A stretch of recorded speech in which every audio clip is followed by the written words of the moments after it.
bem-vindas, bem-vindos de volta ao nosso terceiro encontro na disciplina de Métodos de Interpretação Bíblica do Bacharelado em Teologia do Sesumar. É um prazer estar de novo com vocês, continuando as nossas conversas, a nossa discussão sobre os métodos da interpretação da Bíblia. Recapitulando, no primeiro encontro, trabalhamos com o tema da primeira unidade, focando no processo de produção e interpretação do sentido. No vídeo passado, trabalhei com o paradigma histórico da exegese, focando nos fundamentos teóricos desenvolvidos pelo filósofo Benedito de Spinoza e procurei mostrar para vocês como esses fundamentos são válidos até hoje e também indiquei alguns dos limites do pensamento de Spinoza e do paradigma histórico de exegese. Tá? Também mostrei um pouquinho como se interpreta um texto. Tá? Trabalhei elementos do plano de expressão, significado de palavras, palavras incomuns, trabalhei as relações entre orações com as conjunções, depois fiz a relação do texto com o contexto de Spinoza, procurei fazer um contraste, uma comparação entre o contexto de Spinoza e o nosso, e formulei aquilo que eu acho que seria o sentido do texto de Spinoza para nossos dias.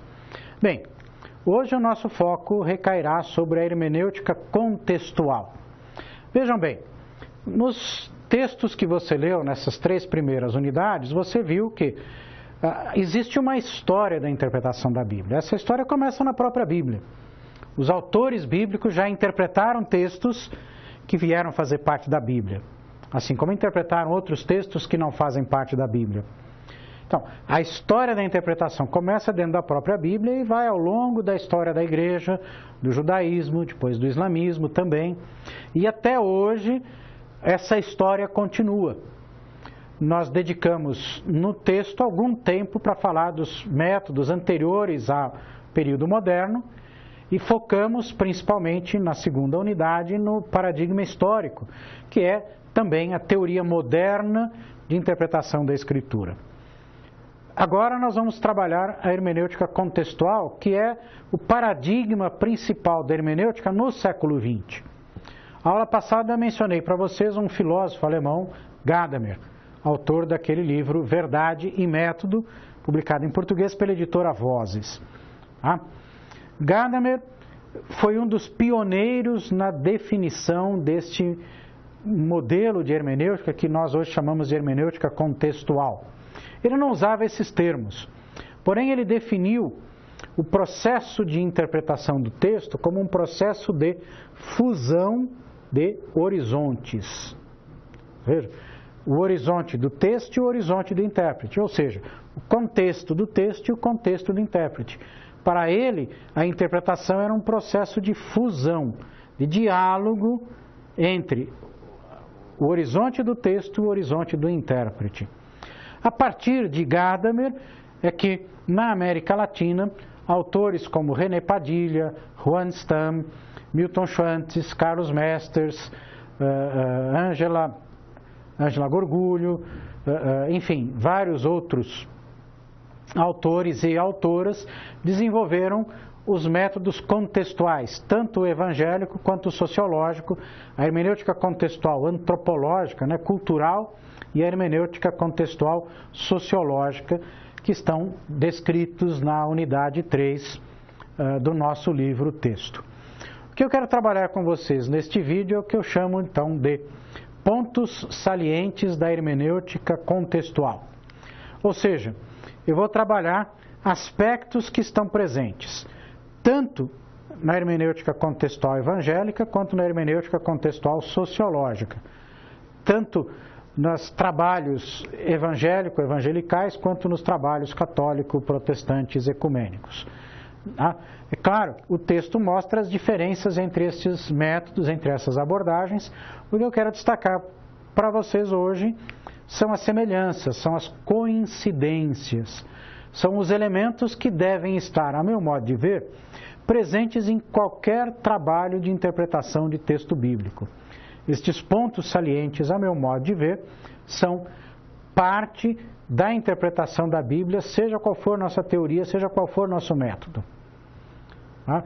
Você já viu pelos textos, você já deve ter vislumbrado pelo que eu falo aqui, que eu sigo uma metodologia linguística, semiótica. Eu não sigo a metodologia histórica, nem a sociológica, nem a antropológica. Porém, estes elementos que nós estamos estudando estão presentes em todos os métodos. O que eu quero destacar com vocês não é o meu método, embora, é claro, eu considere esse método mais adequado. Mas eu quero que você tenha uma noção geral dos principais métodos, mas mais importante, que você tenha uma noção clara de elementos que estão presentes em todos os métodos e em toda a história da interpretação do texto bíblico. Então vamos lá. Qual foi a contribuição fundamental, indispensável da hermenêutica contextual para a leitura da Bíblia? Em relação, obviamente, ao paradigma histórico. Ou seja, o paradigma histórico nos mostrou que, para interpretar um texto, é preciso entendê-lo dentro do seu contexto. Tá? Para interpretar um texto, é preciso conhecer a relação entre o autor e o destinatário, entre enunciador e enunciatário. Ou o pensamento do autor, segundo Spinoza, ou a intenção do autor na exegese histórica, e a maneira como as primeiras leitoras interpretaram o texto. Isso nós aprendemos com o método histórico crítico e com o método histórico gramatical. Porém, estes métodos focaram por demais na metodologia, seguindo aquela ideia de Spinoza de que compreender um texto é seguir um método verdadeiro. O paradigma histórico focou demais nos métodos e não tanto nos contextos. A hermenêutica contextual traz então uma contribuição indispensável na medida em que ela destaca o papel do contexto. Não que os métodos históricos não tivessem falado do contexto, eles falaram, é claro. Porém, não deram tanta atenção, especialmente ao contexto do intérprete. Então, a contribuição primária da hermenêutica contextual em relação ao paradigma histórico, a meu modo de ver, tem 3 focos, tem 3 elementos principais. Primeiro, a eliminação, ou pelo menos a crítica, do objetivismo positivista do método. Vejam que palavras técnicas, né? Objetivismo positivista. Objetivismo vem da ideia moderna de que existe um sujeito e um objeto. Quando o sujeito interpreta o objeto, ele tende a abstrair as suas paixões, os seus interesses. Ele tende a ser objetivo. Então, o paradigma histórico é objetivista. O sujeito tem que abandonar sua paixão. Bom, já mesmo Spinoza sabia que isso era impossível. O método contextual vai nos ajudar a perceber que a interpretação do texto não é um processo 100% objetivo. Ele é tanto objetivo quanto subjetivo. É um diálogo entre enunciador e enunciatário. A hermenêutica contextual rompe com o objetivismo positivista do método. Por que positivista? Porque existe uma maneira de construir o método histórico, que nem todos os exegetas históricos seguem, isso deve ficar bem claro, que dá tanto valor ao método que a pessoa acredita que ao seguir o método correto, você chega à verdade. Esse é o viés positivista. Do método deriva inevitavelmente a verdade. E a verdade é objetiva, 100% objetiva. A hermenêutica contextual mostra que há limites, tanto para o método quanto para o que nós chamamos de verdade. Lembra do primeiro vídeo? A imperfeição é constitutiva da produção e da interpretação do sentido. Tá? Segunda contribuição indispensável da hermenêutica contextual para a leitura da Bíblia: a percepção da interpretação como um diálogo e não como uma pesquisa dedutivista. Lembra de Spinoza? Você lê o texto, você lê a história do texto, e do texto e da história você deduz o pensamento do autor. Isso não funciona dessa maneira tão direta quanto Spinoza imaginava. deduzir é algo que você faz quando você usa o método científico para objetos. Então você pode deduzir dos elementos químicos de uma planta qualquer algumas leis, alguns princípios de funcionamento daquela planta. Você pode deduzir dos movimentos climáticos a predição do tempo. Você pode deduzir da observação do comportamento de objetos no espaço, no movimento, por exemplo, leis físicas, leis cinéticas, tá? Leis da gravidade. Então, a dedução é um processo de conclusão que funciona muito bem na pesquisa científica natural, nas ciências naturais, nas ciências exatas, mas não funciona tão bem nas ciências humanas. As ciências humanas são ciências hermenêuticas, ou seja, elas não constroem leis, princípios interpretativos, elas constroem conceitos, elas constroem valores. Tá? Então, dedução não é o raciocínio adequado para a interpretação de textos. A interpretação de textos é fruto de um raciocínio que o filósofo Charles Peirce, filósofo norte-americano do século XIX, começo do século XX, chamou de abdução, ou que a gente chamaria hoje de descoberta, de invenção, de criação. Na ciência você faz dois tipos de raciocínio fundamentais: a indução, que é observar, você observa, e a dedução, você deduz do que foi observado uma lei, ou várias leis. Na interpretação de textos, a indução funciona, você tem de observar o que está lá no texto, o que está no contexto, os detalhes do texto, os detalhes do contexto, na medida em que é possível conhecê-lo. Mas a dedução não. A dedução funciona apenas parcialmente. Você pode deduzir se um texto seguiu as regras do plano de expressão ou não. Lembra que eu falava para vocês no vídeo anterior que para o plano de expressão o método é muito útil. Por quê? Porque você pode deduzir. Se você tem uma conjunção adversativa, você deduz que há um contraste. Se você tem uma conjunção coordenativa, você deduz que há uma união ou uma explicação. Porém, quando você vai ao plano do conteúdo, a dedução é frágil. Ela não tem poder. É preciso, então, sensibilidade, é preciso criatividade. Então, indução, dedução para o plano de expressão e criatividade, imaginação e, acima de tudo, sensibilidade dialogal no plano de conteúdo. A hermenêutica contextual ajudou a gente a perceber isso. Terceira contribuição da hermenêutica contextual para a história da exegese, o reconhecimento da complexidade e da integralidade do contexto da Bíblia e do intérprete. Percebe isso? Um reconhecimento duplo. Primeiro, o contexto é complexo, ele não é simples, ele tem vários elementos. O contexto é histórico, social, econômico, político, filosófico, teológico, passional, existencial. Percebe? O contexto é uma realidade muito complexa, tem muitos elementos. Entende? Não adianta eu estudar a história, ou a sociedade, ou a cultura. O contexto engloba tudo isso e engloba a personalidade humana. Habermas, um filósofo que eu citei na aula anterior, no seu livro Teoria da Ação Comunicativa, fala da sociedade como tendo um componente concreto, institucional, e um componente abstrato, que ele chama mundo da vida. Seria o equivalente ao nosso contexto. O mundo da vida ou contexto, segundo Habermas, tem três estruturas principais. Cultura, que são os valores, as normas, os conhecimentos gerais. Sociedade, as leis e as formas de relação. E personalidade, as identidades e os afetos pessoais. Eu acrescentaria a religiosidade.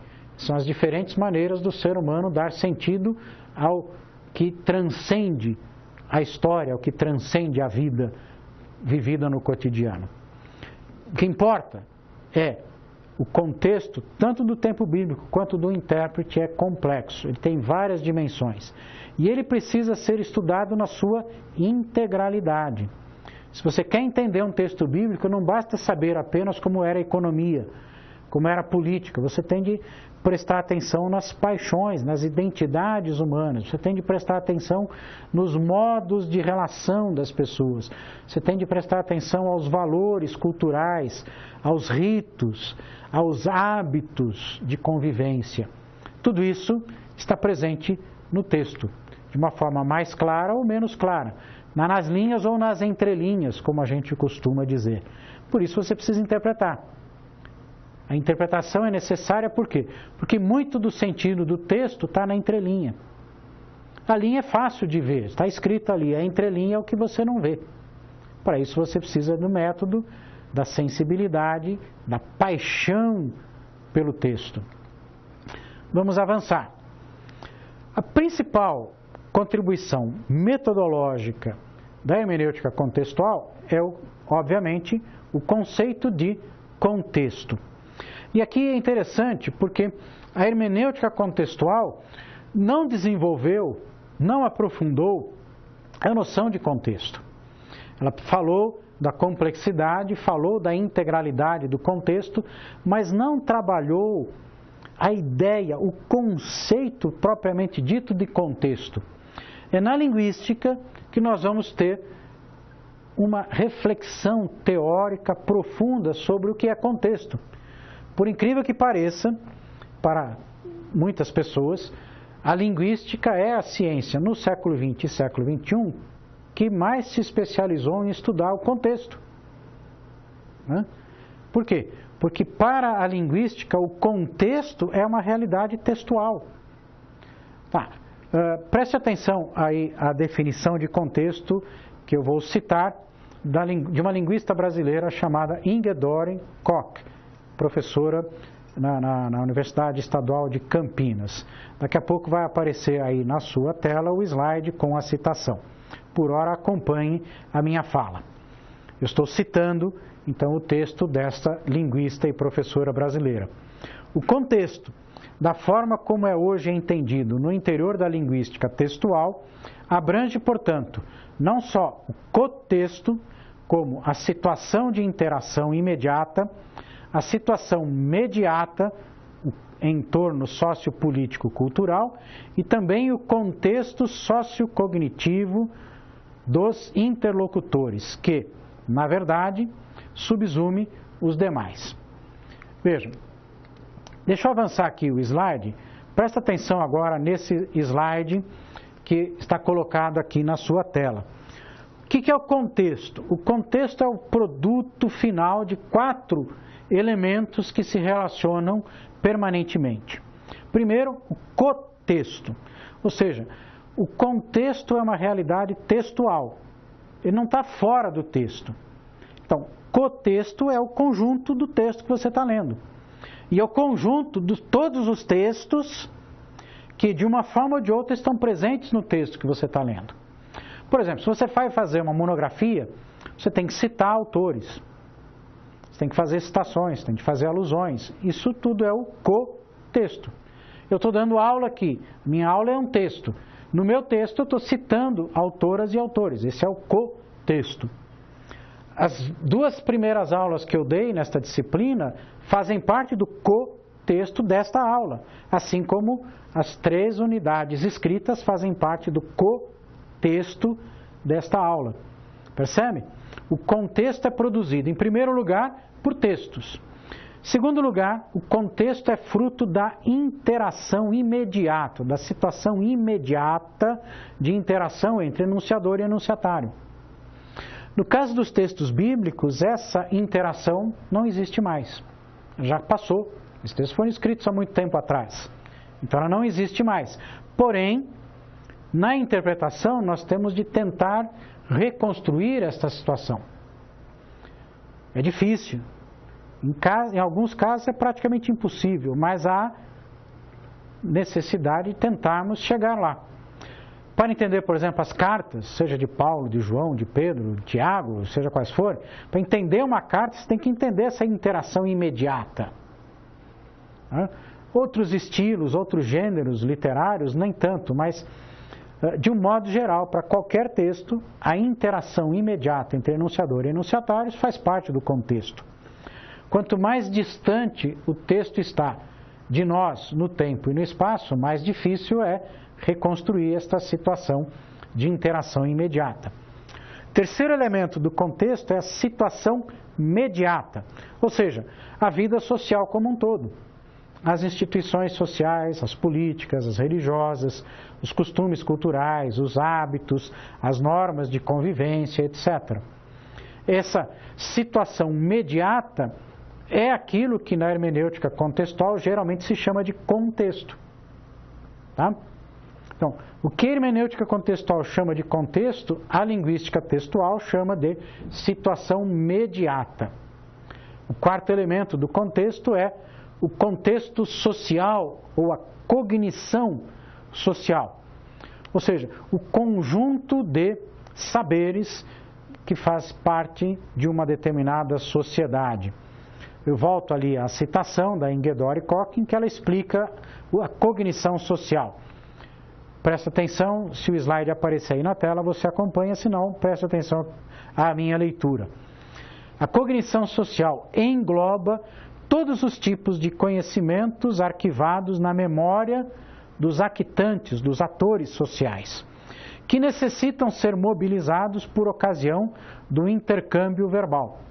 Ou seja, quando você conversa ou quando você lê um texto, existe um conjunto infinito de conhecimentos que estão arquivados na nossa memória cultural e que a gente mobiliza automaticamente. Você nem sabe que você está fazendo isso, mas você está fazendo. É um conjunto imenso. A língua, as normas sociais, os valores da sociedade, os hábitos, a cultura, a religião, tudo está presente na chamada cognição social, está presente na nossa memória individual e coletiva. Então, a cognição social, continua a citação, engloba o conhecimento linguístico propriamente dito, o conhecimento enciclopédico. A Ingedore está citando Umberto Eco. Umberto Eco fala de dois tipos de conhecimento, dicionarístico e enciclopédico. Conhecimento dicionarístico, você tem um conhecimento de especialista, porque o dicionário é especializado, né? Dicionário linguístico, dicionário de semiótica, etc. Conhecimento enciclopédico é o conhecimento geral da cultura como um todo. Então, os conhecimentos da cognição social são tanto conhecimentos especializados. Para você ler a Bíblia, você precisa conhecer teologia, religião. Mas você também precisa conhecer o que é vida, o que é sociedade, o que é cultura, o que é paixão, o que é identidade, o que é personalidade. Conhecimento enciclopédico. Continua a citação, quer declarativo, informativo, quer episódico, entre parênteses, frames ou scripts, ou seja, hábitos formais, né, que nós temos o costume de falar dentro de uma certa lógica, dentro de uma certa regra, né, e que é inconsciente para nós.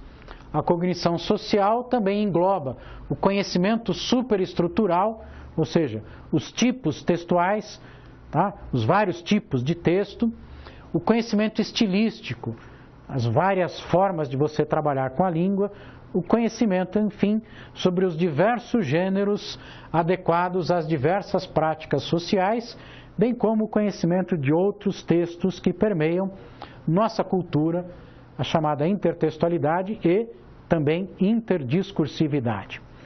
Bem, percebe como é complexo o contexto? Então, para você entender bem um texto bíblico, você precisa conhecer tudo isso na época do texto. E conhecer tudo isso na sua época.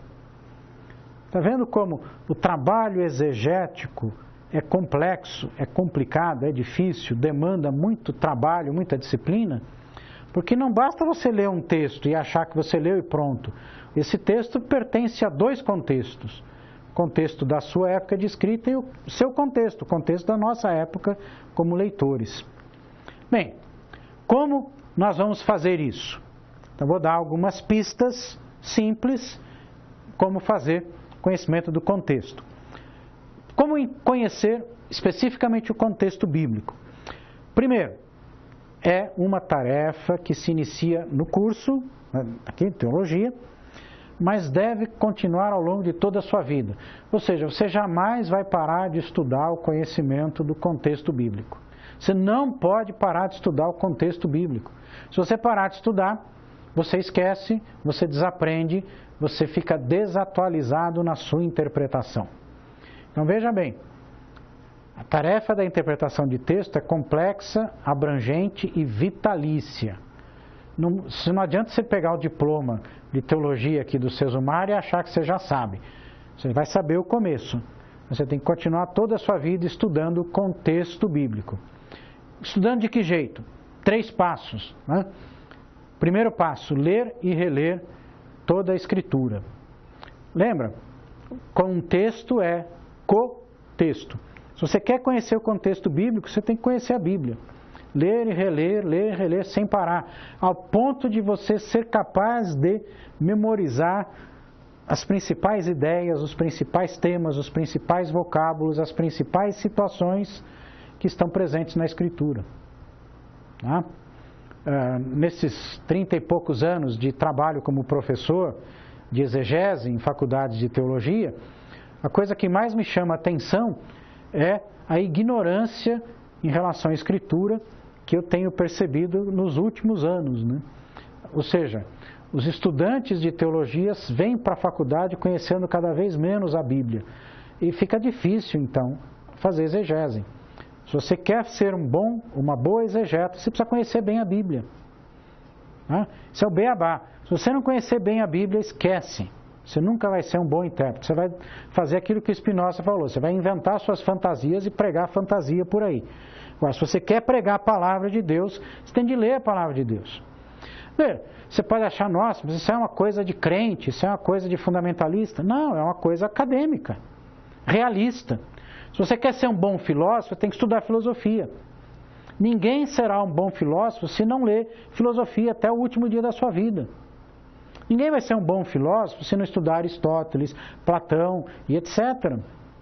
Bom, ninguém vai ser um bom exegeta se não estudar a Bíblia. Não tem nada de religioso aí. Percebe? É básico, é humano. Tem um elemento de espiritualidade. Quanto mais você conhece a Bíblia, mais você tem chance de conhecer Deus, de fazer a vontade de Deus. Agora, de uma forma ou de outra, se você não entende Bíblia, você não conhece Bíblia, você não lê a Bíblia, você não vai fazer exegese. Segundo passo, você precisa ler e estudar as fontes primárias do contexto sociocognitivo, da cognição social do mundo bíblico. Os textos judaicos não canônicos, os textos dos países vizinhos de Israel, os textos da Mesopotâmia, do Egito, de Roma, da Grécia, enfim, e os textos religiosos, mas também os textos filosóficos, textos literários, textos políticos. Está vendo? Leia a Bíblia, leia os textos da época em que a Bíblia foi escrita. Por quê? Porque o contexto é intertextual e interdiscursivo. Então, você está estudando, por exemplo, uma carta de Paulo. Paulo cita textos que estão na Bíblia, mas ele cita textos judaicos que não estão na Bíblia. Tá? Ele cita alguns textos que estão na Septuaginta, ou seja, são textos deuterocanônicos na classificação católica ou textos apócrifos na protestante. Então, você precisa conhecer esses textos que não estão no cânon protestante. Paulo cita textos que não entraram nem no cânon hebraico nem na Septuaginta. Paulo cita textos de filósofos da sua época. Paulo cita textos de poetas, de literatos da sua época. Então você precisa conhecer. Vai para o Antigo Testamento. O Gênesis, por exemplo, cita os textos babilônicos da criação do mundo, do dilúvio. Faz alusão a textos egípcios. Então veja, leia textos bíblicos, leia as fontes primárias. Procure esses textos. Isso dá um pouco mais de trabalho, por quê? Porque em português a gente não tem todos esses textos publicados num lugar só. Em inglês ou alemão, por exemplo, você vai ter obras que agrupam esses textos. Em português, nem tanto. Então você vai procurar na bibliografia, você vai procurar na internet, tá?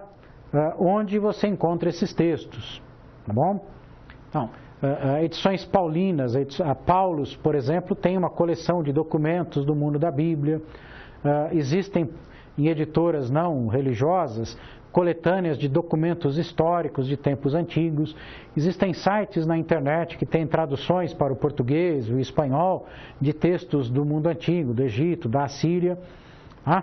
Ou seja, de novo eu vou te dar a dica de professor para estudante: pesquise, não seja preguiçoso, não seja preguiçosa, não espere de mão beijada eu dar endereço para você. Construa sua autonomia como pesquisadora ou como pesquisador. Vá atrás das fontes. Eu te dou a dica. Outros professores te dão outras dicas, mas você tem que trabalhar. Estudar é o único serviço que você paga para o professor ensinar, mas que você tem que trabalhar mais que o professor para aprender. Tudo isso que eu estou ensinando para você eu já fiz. Agora é sua vez de fazer.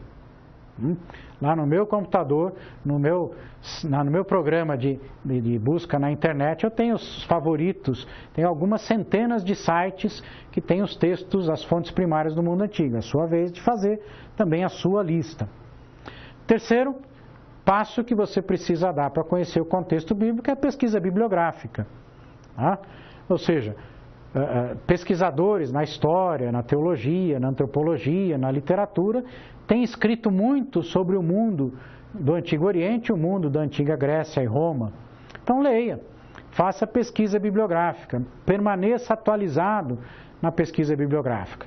Nos programas de curso, de cada disciplina do curso de teologia, por exemplo, você tem uma bibliografia. Siga essa bibliografia. Ela indica para você o que é mais importante ler. Ela te dá pistas. Lê um bom texto, veja um bom livro, ele tem uma bibliografia também. Vá atrás desses outros livros. Percebe? Ou seja, de novo eu vou enfatizar. Você quer ser uma boa intérprete, quer ser um bom intérprete da Escritura, não pode ter preguiça de ler, não pode ter preguiça de pesquisar. Lê a Bíblia, lê fontes primárias do mundo bíblico, pesquisa bibliográfica contemporânea. Leia dicionários de teologia, introduções à Bíblia, comentários exegéticos, monografias e ensaios teológicos, teologia sistemática, história do mundo antigo, sociologia do mundo antigo, antropologia do mundo antigo. Percebe? Lembre da complexidade e abrangência do contexto e estude tudo isso. Por isso que eu disse no comecinho, é tarefa da vida inteira. Você tem um dia para começar, mas não tem dia para terminar. Tá bom? Vamos avançar. Como conhecer o contexto do intérprete? A mesma coisa. Tá? Porém, tem um elemento que eu devo destacar aí. Tá? O contexto do intérprete, ou seja, o nosso contexto é mais complicado de conhecer. Por quê? Porque a gente acha que já sabe. A gente pensa que conhece o nosso mundo. A gente não conhece tão bem quanto imagina. Especialmente as novas gerações, em relação à minha, por exemplo, né? Eu já estou chegando aos 60. Então, quem tem menos de 50 é o que eu chamo de nova geração. Né? Então, se você tem entre 0 e 50, para mim você faz parte das novas gerações. As novas gerações, por causa da internet, por causa da televisão, por causa do computador, que facilita gravar as coisas, acham que sabem mais do que realmente sabem.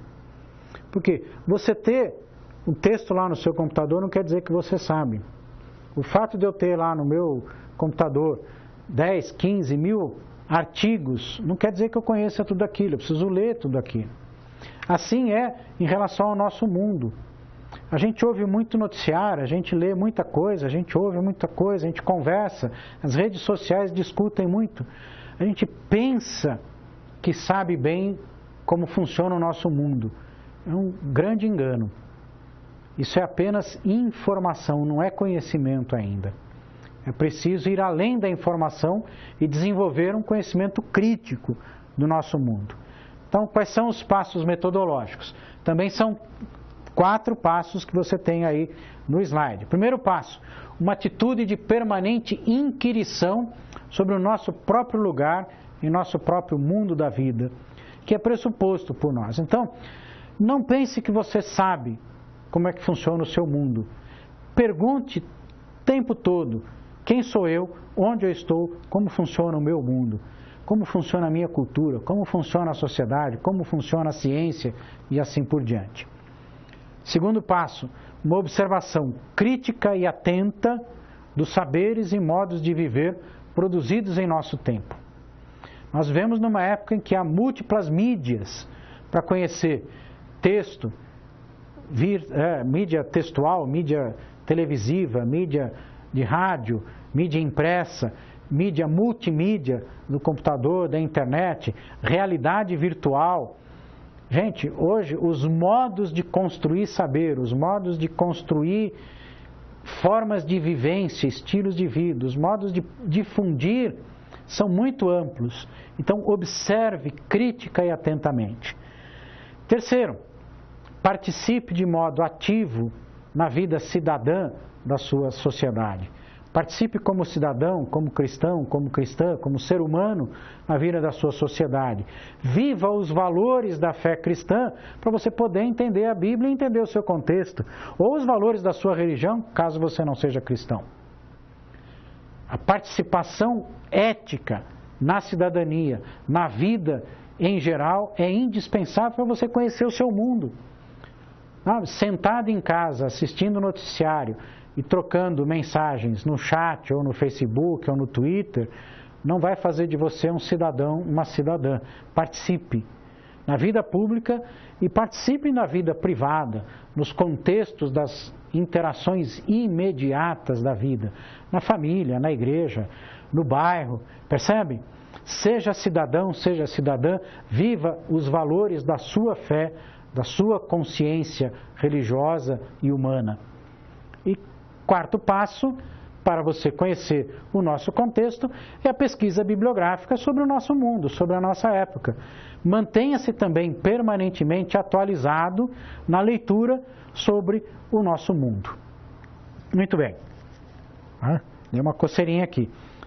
Aqui não é a Globo, aqui a gente faz as coisas reais, a gente não disfarça. O ser humano tem esses elementos de sair fora da perfeição. Eu estou fazendo isso para lembrar a você aquilo que a gente aprendeu no primeiro vídeo. A imperfeição é constitutiva da produção e da interpretação de sentido. Deu uma coceira aqui, então eu tenho que coçar o nariz. Coçar aqui o bigode. Isso num programa de televisão, isso é meio criminoso, Ou corta o programa, você edita. Aqui tem tecnologia para fazer edição, mas eu gostaria de deixar assim mesmo, para você ver que a realidade é imperfeita, o ser humano é imperfeito. Pausa, respira um pouquinho junto comigo. Conhecer contexto bíblico, conhecer contexto do intérprete.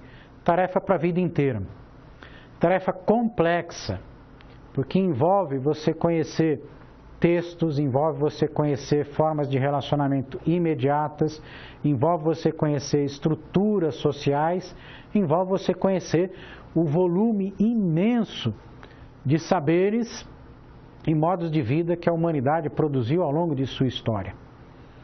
A vantagem de viver no século XXI é que a gente tem muita bibliografia, a gente tem muita webgrafia, a gente tem muita filmografia, a gente tem muitos registros desse conhecimento.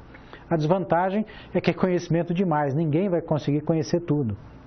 Então, trabalhe, estude, pesquise, observe e viva acima de tudo. Participe intensamente da vida. Você quer conhecer o contexto da vida humana? Viva a vida. Não fique em casa. Tem gente que só fica casa, trabalho, igreja, trabalho, casa. É viver 1/3 da vida só. É preciso se divertir, é preciso trabalhar politicamente, é preciso participar da vida econômica de um país, é preciso fazer o seu lazer, é preciso estudar, tá bem? A vida é ampla, é rica, então viva abundantemente, viva plenamente a vida e viva dentro dos valores da fé cristã, viva dentro dos valores da sua fé. Bem, eu quero gastar os últimos minutos aqui da nossa conversa, conversando com você sobre alguns dos fatores do nosso contexto que dificultam a nossa leitura da Bíblia. Há muita coisa boa no mundo em que a gente vive. Há, porém, algumas coisas que nos atrapalham na leitura da Bíblia. Eu quero destacar algumas delas. Do ponto de vista da vivência da religiosidade, existe um elemento da nossa realidade hoje que atrapalha a gente ler a Bíblia, que é uma atitude ou beligerante, briguenta ou indiferente em relação ao pluralismo religioso. Ou seja, a intolerância religiosa, a não percepção de que mesmo o cristianismo tem várias identidades, não nos deixa entender bem a Bíblia. Segundo, o dogmatismo, ou seja, achar que a minha igreja tem toda a verdade, achar que eu tenho toda a verdade, me impede de ler bem a Bíblia. Terceiro, achar que a minha experiência vale mais do que o raciocínio crítico, atrapalha na leitura da Bíblia. Viver a fé cristã como uma coisa de consumo atrapalha a leitura da Bíblia. E, do ponto de vista da teologia, da filosofia, a visão dualista do mundo atrapalha muito a leitura da Bíblia. O que é a visão dualista do mundo?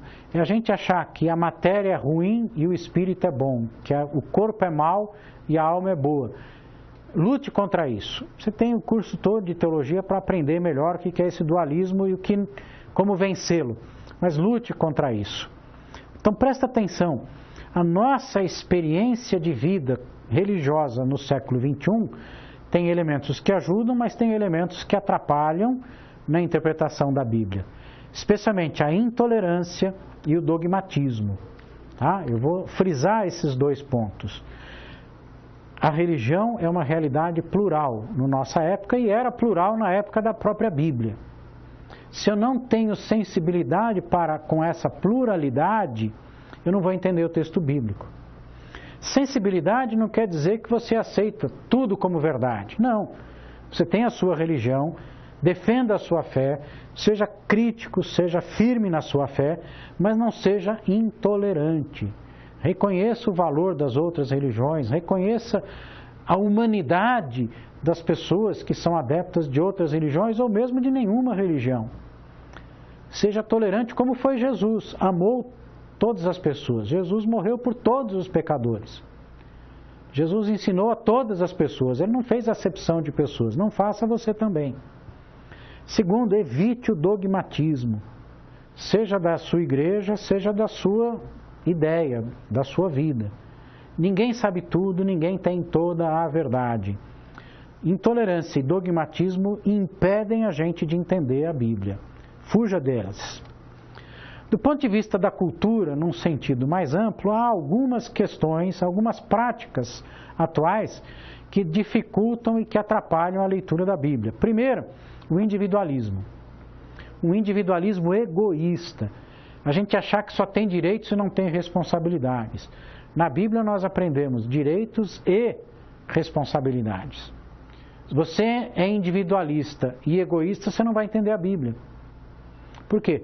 Você entende a Bíblia quando você vive em comunidade, quando você reparte com outras pessoas o que você tem, o que você é, o que você sabe. A Bíblia é comunitária, a leitura da Bíblia tem de ser comunitária.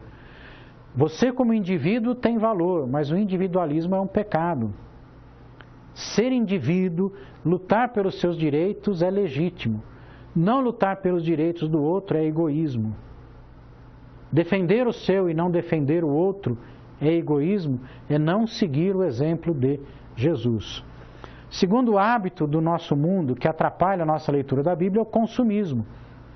O que é o consumismo? É você ficar comprando ou acumulando coisas, mesmo que você não pague.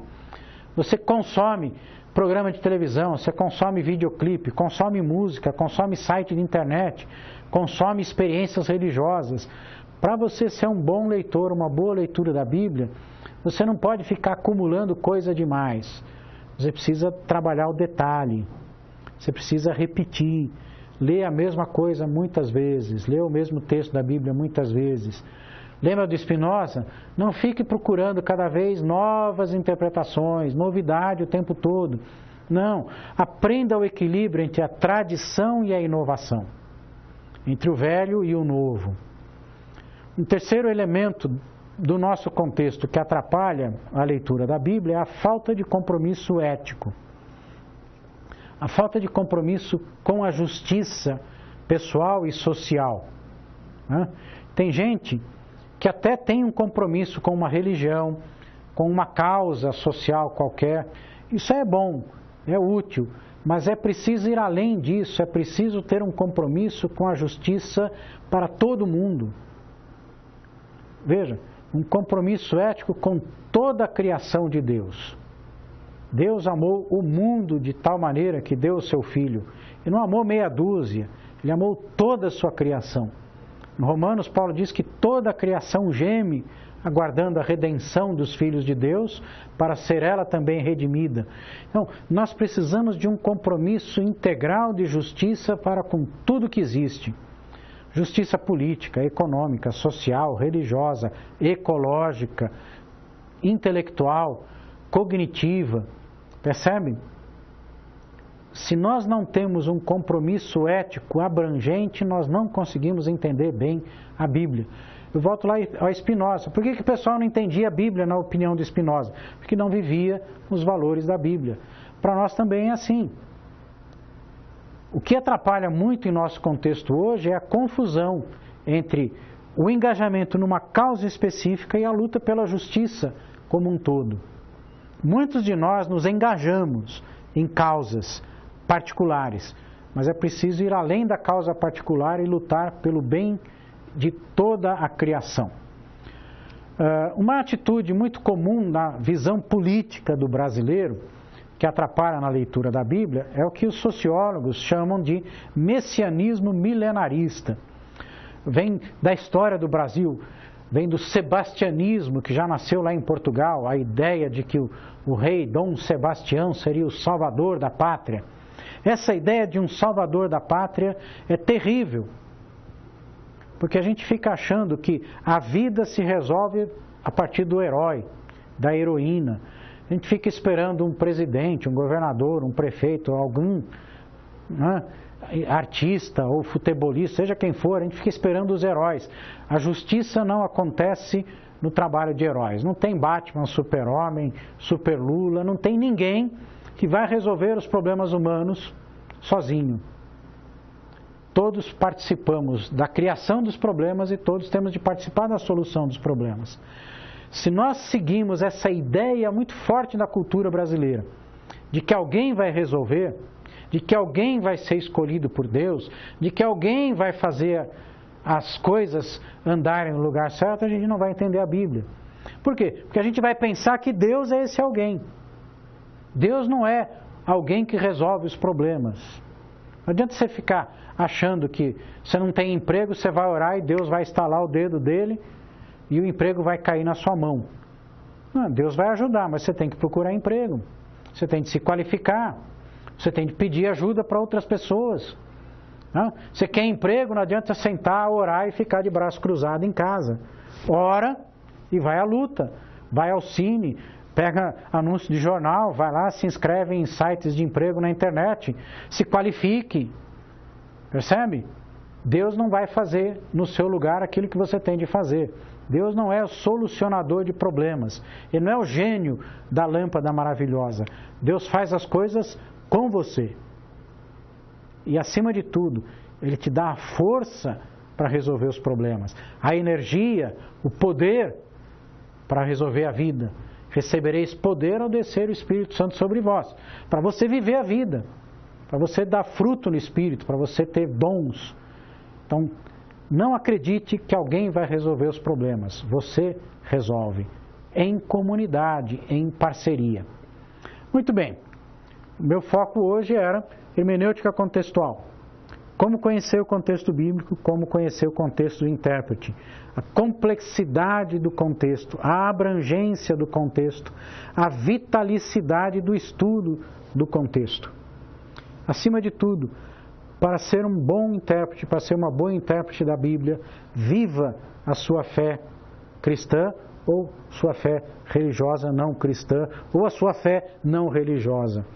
Viva os valores humanos na sua plenitude, porque esses valores nos são ensinados, principalmente pela Bíblia, e ela é a palavra de Deus que exige e possibilita a cada um de nós viver a vida plenamente.